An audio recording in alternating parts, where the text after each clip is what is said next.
Então vamos lá. Agora a gente vai começar a entender sobre os períodos Paleolítico e Neolítico. O Paleolítico, ele vem do grego paleo, que quer dizer antigo.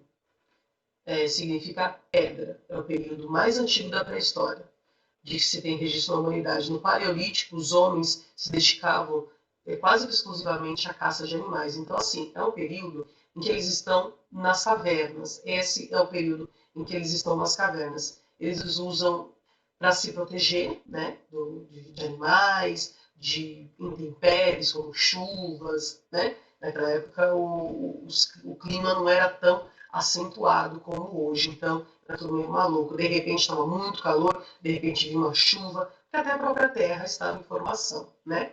Então, assim, eles a princípio, eles sobem as montanhas e ficam protegidos dentro das cavernas para se proteger dos animais, né?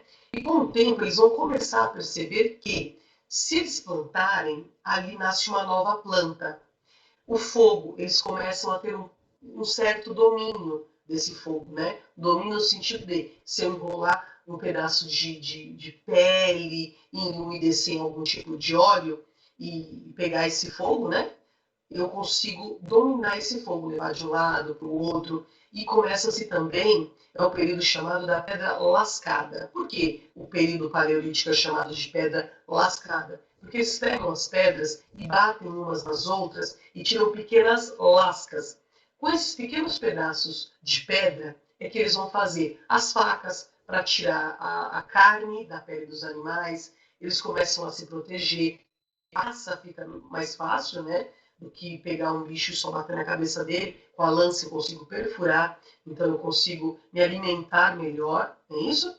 Então, no período neolítico, como vimos, lito em grego, que quer dizer pedra. Já o neo significa novo, é uma nova pedra. Então, por isso que chama-se período neolítico, da pedra nova, ou da pedra polida, também chamada de pedra polida. Por quê? Eles começam a perceber que alguns tipos de pedra, se eles esfregarem, ela fica mais fácil de ser moldada. Não é todas as pedras, claro, mas tem algum tipo de pedra que ela fica mais fácil de ser moldada, tá? Então, por isso que chama de pedra polida.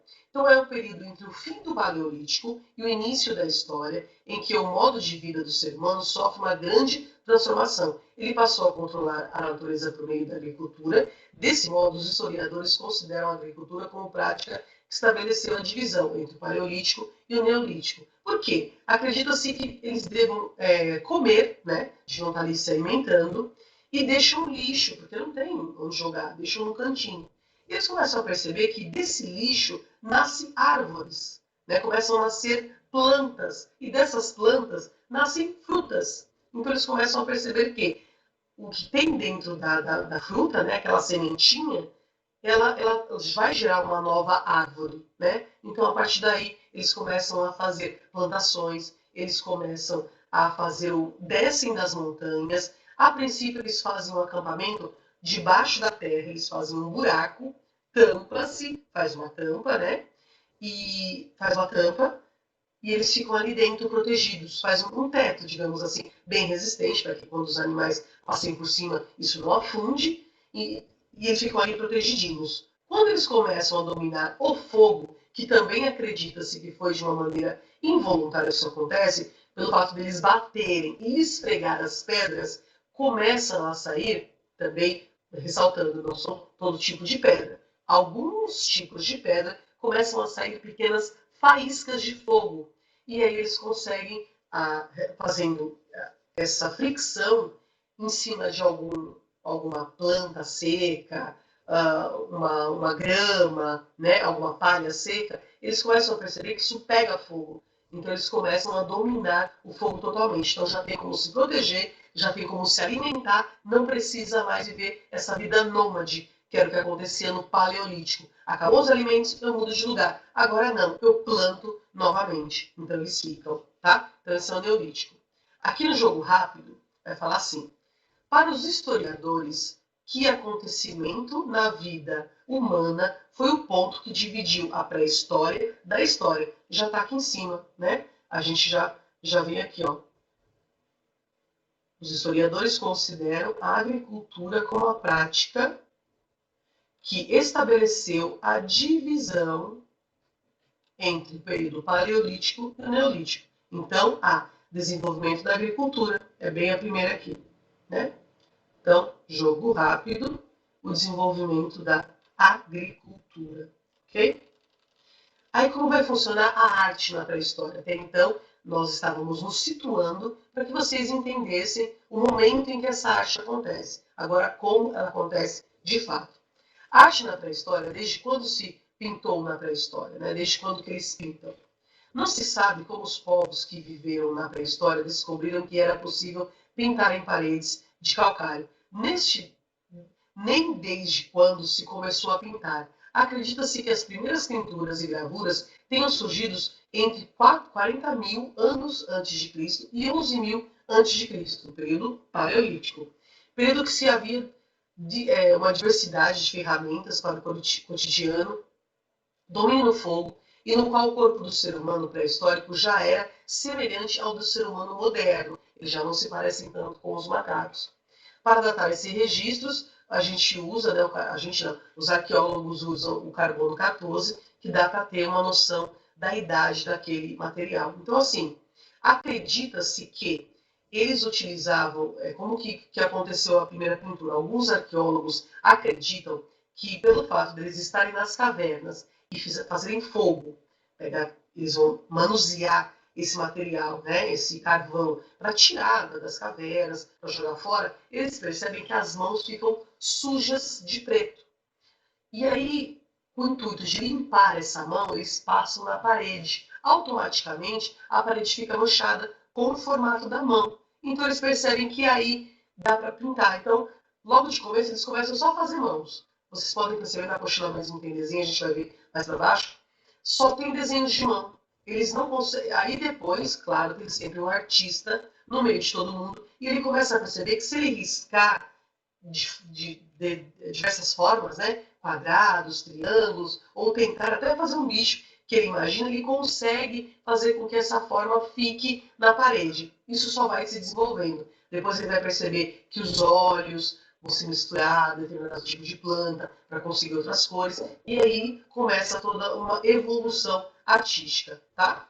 Então, por que se pintava na pré-história? Os primeiros registros artísticos da pré-história na humanidade a que temos acesso foram feitos durante a pré-história.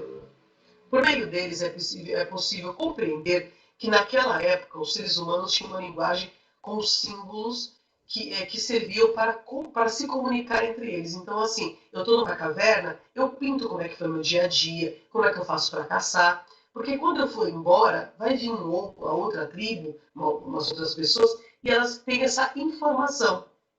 Então, dessa forma, eles começam a se comunicar entre eles, tá?